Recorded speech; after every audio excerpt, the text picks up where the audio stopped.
जी, कल हमारे पास एक पीसीआर कॉल रिसीव हुई थी जिसमें कि लेडी कॉलर ने हमें बताया कि उनके कमरे में किसी अनजान व्यक्ति ने स्पाई कैमराज इंस्टॉल कर रखे हैं।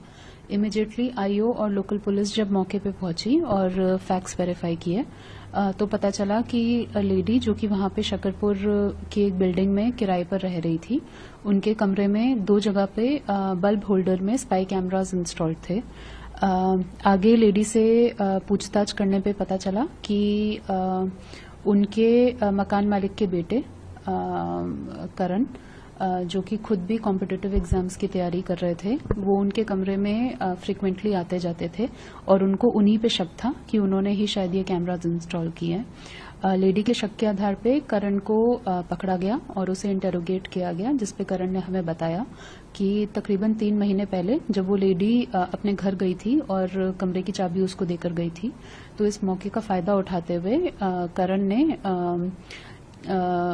एक चांदनी चौक की एक दुकान से 3 कैमराज खरीदे और उसमें से 2 कैमराज उस लेडी के एक बाथरूम में और एक बेडरूम में इंस्टॉल कर दिया और उसके बाद से वो उस लेडी का के ऊपर सर्वेलेंस रखने की कोशिश कर रहा था।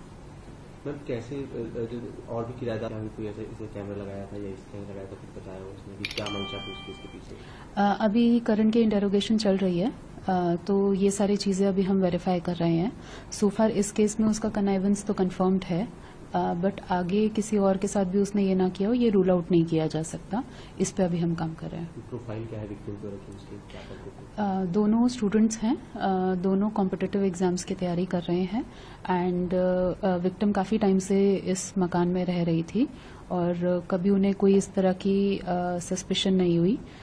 करण को वो अच्छे से जानती थी और काफी उन पे भरोसा करती थी। आते जाते अपने कमरे की चाबी करण के पास ही देकर जाती थी और उनको बिल्कुल भी सस्पिशन नहीं था कि इस तरह का कोई हादसा या घटना उनके साथ हो सकती है। एज का भी दोनों दोनों अपने 20s में है।